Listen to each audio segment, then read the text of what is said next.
welcome to another episode of Electrical Theology, Esoteric Life Coaching. I'm your host, Charles. We deal with the supernatural, metaphysical. Sometimes we talk about the alternative currencies like Bitcoin.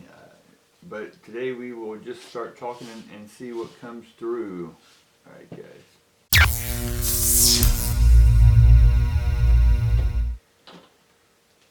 Alright, thanks again for joining me, guys. Appreciate you joining me each and every day. Hopefully you are liking these things, because a lot of you are liking, subscribing, all that good stuff. If you will, go ahead and do that right now for me and we can get it out of the way. Alright guys, the first card we get is Beautiful Family. Right? The Beautiful Family. We'll put that over there so y'all can see it maybe. Get that out of the way. Yeah. Get the Beautiful Family. We get the fifth chakra. My eyes are blurry. And then we get Victory upside down. So if we put those three together, is that we have a happy family, but we're not communicating or maybe taking the time to appreciate the family you have. Now this can be blood, it can be relative, it can be many things. But are you really appreciating those around you, right? Or are we just taking them for granted, right? Because if, let's just say right now the mothership said, okay, I'm taking half of y'all, would you miss them, and what would you miss about them? Right, so start sharing that information with those around you and let them know how much you love them. All right, and if not, we'll find out why. There's the victory here is not a victory. All right. The minute we get the High Priestess upside down, we get the Knight of Pentacles upright.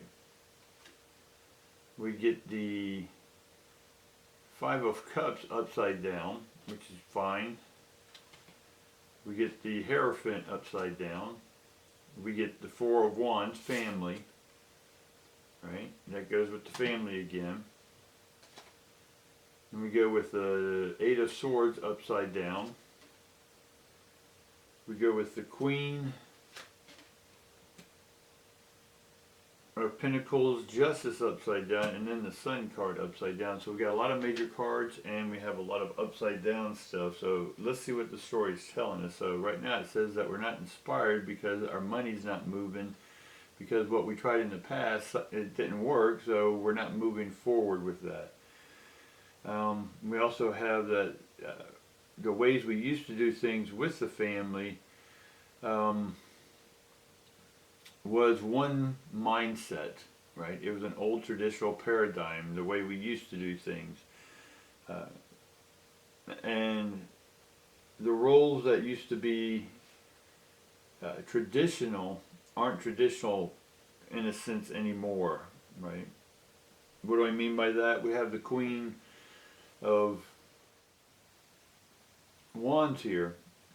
And the Queen of Wands is a mother or energy, mother energy, who is a creative energy, who maybe didn't learn negotiating in a philosophy class, but definitely learned negotiating with kids, or how to negotiate kids to eat their vegetables or something. And because in the past, it was like all what you did and all how you looked was all what was surrounding you was already scripted for you. But that's changing, right? The traditions are changing about the family, about how we saw things, or how we thought about the way we see ourselves within those families or society. So your role is changing within the family, right? You may have been someone that has secretly had a gift, a talent, an ability, but because of your family tradition, you didn't want to bring that out to them.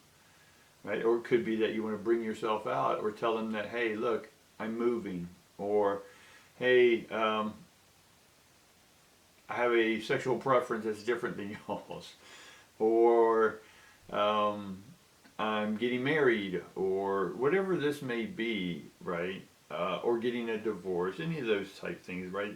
But there's something that you're not telling your family, And I'm seeing that it does have to do with something that's inspiring to you, but you're not telling them that it's inspiring. Again, I get a lot of people who are military families or people who were lawyers, and then they sort of force it upon their child to take over the firm, but they really don't want that. They want to do their own thing. That's not traditional. And then we have the justice card, because you feel that, in one sense, you're sort of bullied or pressured into taking over this or doing this thing or not doing this thing, and then you're sort of blaming others for that. So you feel there's sort of some injustice there, but this was part of your path, part of your skill collecting process, right? And the way that you traditionally have been running yourself or perceiving the world, or even not perceiving it but not acting upon the way you want to do things, that world's still existing, and at this point it's starting to burn you. And so you got to make a choice. Do I keep doing it and have it keep burning me, and me resenting those people who I'm thinking are controlling me? But it's not. You're controlling every one of these thoughts. That's what the Eight of Swords is over here. Right? The Eight of Swords is all about surrounding yourself with all these thoughts that maybe aren't yours. Right? And so we got to start looking at what thoughts are ours. Right? We need the Knight of Pentacles here is about a grounding firmness where we can start moving forward in life, and not keep complaining like the Five of Cups here. We keep complaining about what's not working, or being in relationships or family units that aren't yours anymore, or you maybe just don't subscribe to it, so you have to explain to them and say, look, that's y'all's way, it's not my way. I appreciate that y'all all want to be this religion, but it's just not mine. You know, even though they may say, you're going to hell, well, we'll pray for you, or whatever this may be, guys, whatever scenario that it is that you got yourself stuck in. But it's up to you to move yourself out of by grounding yourself into who you are, and then beginning to explain to people that, look, this is who I am. Right? And most of the time, the families will be like, oh, well, we already knew that. But it was in your own head, right? The Eight of Swords again. You're in your own head, right? And the pressure of telling someone something was more pressure than what it was when you told them, right? There's going to be a great relief when you finally get this off your shoulders. All right, guys, that's what I got for you today. Please subscribe, tickle those algorithms of like, share, all that good stuff. That helps the algorithms. And if you have any comments or questions, leave them down below, or go ahead and give me an email, guys. All right, we appreciate it. Peace to each and every one of you. See ya.